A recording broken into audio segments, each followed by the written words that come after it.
তত্ত্বাবধায়ক সরকারের সমাধান বাংলাদেশের কোর্ট দিয়ে বাংলাদেশের ইতিহাসে কি ভালো হলো না খারাপ হলো?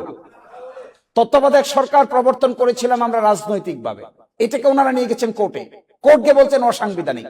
17 বছর দেশে আগুন জ্বলছে, এখন এসে কোর্ট আবার বলছেন সাংবিধানিক। তো এখন সাংবিধানিক হিসেবে আবার তত্ত্বাবধায়ক সরকার জাতির জীবন থেকে চলে গেছে 17 ইয়ার্স।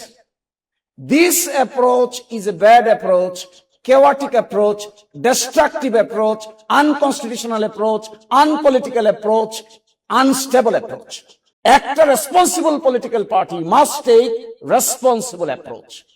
Responsible approach যদি না হয়, আপনি গণভোট চাইলেন, গণভোটের পক্ষে আপনি প্রচারণা চালালেন, আইন হলো, সকলেই পার্টিসিপেট করলাম, এখন বলেন জনগণ না বুঝে নাকি ভোট দিয়ে দিয়েছে। আরে কি সেই এটা লজ্জার তো একটা সীমা থাকা দরকার। এবং লজ্জা হলো ইমানের, এটা যাদের থাকবে না এদেরকে আমার সিনিয়র ব্যারিস্টার আব্দুর রাজ্জাক সাহেব বলতেন, there are some missile which are unguided missile. আপনি যদি মিসাইল ছুড়েন আর মিসাইলের নিয়ন্ত্রণ নিজের হাতে রাখতে না পারেন, এই মিসাইল কার বাড়িতে কোন শিশুকে কোন নারীকে হত্যা করবে এটা আপনি কোনোদিনই খুঁজে পাবেন না। কারণ this is what is an unguided missile.